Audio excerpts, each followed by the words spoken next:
कधीतरी असं होतं ना, की एखादी व्यक्ती इतकी सुंदर दिसते की ती ह्या जगाची वाटतच नाही. आज आपण अशाच एका कवितेबद्दल बोलणार आहोत, जी नेमकी हीच भावना अचूकपणे पकडते. ती कविता आहे लॉर्ड बायरन यांची शी वॉक्स इन ब्युटी. बरं, आपण या कवितेच्या खोलात जाण्याआधी एका प्रश्नावर थोडा विचार करूया, जो खरं तर या कवितेच्या अगदी केंद्रस्थानी आहे. म्हणजे खरं सौंदर्य म्हणजे नक्की काय? ते फक्त जे डोळ्यांना दिसतं तेवढंच असतं का? आणि इथेच बायरन एक कमाल गोष्ट करतात. ते आपल्या कवितेत बाह्य आणि आंतरिक सौंदर्यामध्ये एक नाजूक बॅलन्स साधतात. म्हणजे बघा ना, ते दाखवून देतात की कसं एकाच व्यक्तीमध्ये दिवसाचा तो भडकपणा आणि रात्रीची ती शांतता एकत्र असू शकते.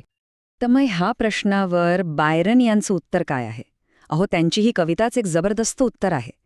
ते एका अशा स्त्रीचं चित्र आपल्यासमोर उभं करतात, जिचं सौंदर्य फक्त दिसण्यापुरतं नाहीये, तर ते खूप खोलवर रुजलेलं आहे. ह्या कवितेच्या सुरुवातीच्या ओळीच बघा ना, किती सुंदर आहेत. ती सौंदर्यात चालते, जणू ढग नसलेल्या प्रदेशातील ताऱ्यांनी भरलेली रात्र. वाव! निरभ्र आकाशातल्या ताऱ्यांनी भरलेल्या रात्रीसारखं सौंदर्य. चला, आता बघूया की बायरन या कल्पनांचा वापर करून सौंदर्याचं हे अविस्मरणीय चित्र कसं तयार करतात. पण थांबा, ही कविता पूर्णपणे समजून घ्यायची असेल तर तिच्या कवीला म्हणजे लॉर्ड बायरन यांना थोडं जाणून घ्यायला हवं. ते फक्त एक कवी नव्हते, तर आपल्या काळातले अक्षरशः रॉक स्टार होते. विशेषतः चाइल्ड हॅरल्ड्स पिल्ग्रिमेज प्रकाशित झाल्यावर तर इंग्लंडमध्ये त्यांना प्रचंड प्रसिद्धी मिळाली. या कवितेच्या अगदी मुळाशी एक साधा पण खूप खोल विचार आहे. तो म्हणजे खरं सौंदर्य हे फक्त दिसण्यापुरतं नसतं, ते आतून उजळून येतं. आणि ही कविता अशाच एका स्त्रीबद्दल आहे, जिचा आतला चांगुलपणाच तिला इतकं मनमोहक बनवतो. ठीक आहे, तर मग बायरन हे सगळं करतात तरी कसं? हे इतकं सुंदर वर्णन ते कसं साधतात? याची सुरुवात होते विरोधाभासांच्या एका अफलातून जुळवणीने, जी आपल्याला पहिल्याच कडव्यात सापडते. ते प्रकाश आणि अंधार यांचा वापर करून एक अगदी परफेक्ट चित्र उभं करतात. आणि यामागचं बायरन यांचं गुपित आहे अँटिथिसिस, म्हणजेच विरोधाभास. आता हे काय आहे? तर हे एक असं साहित्यिक तंत्र आहे जिथे दोन अगदी विरुद्ध कल्पना एकाच वाक्यात एकत्र ठेवल्या जातात, ज्यामुळे एक जबरदस्त इफेक्ट तयार होतो. इथे बघा, बायरन अंधार आणि प्रकाशांना कसं एकत्र आणतात. एका बाजूला रात्रीचा अंधार आहे, तर दुसऱ्या बाजूला तारकांनी भरलेलं आकाश आहे. एका बाजूला काळे भोर केस आहेत, तर त्याला जोड आहे कोमल प्रकाशाची. म्हणजे ना जास्त अंधार ना जास्त प्रकाश, एक अगदी परफेक्ट बॅलन्स. पण या बॅलन्सचं महत्त्व काय आहे? तर यातून बायरन जणू काही आपल्याला सांगतायत की खरं सौंदर्य हे भडक किंवा दिखाऊ नसतं. ते तर शांत, सूक्ष्म आणि अगदी संतुलित असतं. आणि म्हणूनच ते तारांनी भरलेल्या रात्रीची तुलना एका भडक दिवसाशी करतायत, हे सांगायला की शांत सौंदर्य जास्त प्रभावी आहे.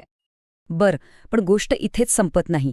बायरन आपल्याला सौंदर्याच्या एका अशा प्रवासावर घेऊन जातायत, जो बाहेरून सुरू होतो आणि थेट आतपर्यंत पोहोचतो. ते शारीरिक सौंदर्याला थेट आध्यात्मिकतेशी जोडतात. ह्या कवितेची प्रगती बघा किती सुंदर आहे.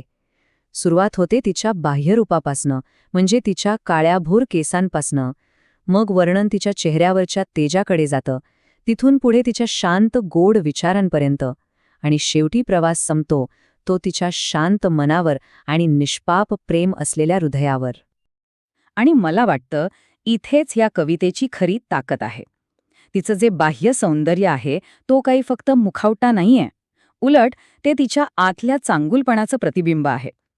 तिची शारीरिक वैशिष्ट्ये, तिचं दिसणं, हे सगळं तिच्या आतल्या व्यक्तिमत्वाचीच एक अभिव्यक्ती आहे. आणि मग येतात शेवटच्या ओळी, ज्या सगळं काही अगदी एकत्र बांधतात. तिचं हसणं आणि तिची चमकणारी त्वचा जणू काही तिच्या चांगल्या कर्मांची, तिच्या शांत मनाची आणि तिच्या निष्पाप प्रेमाची गोष्ट सांगतात.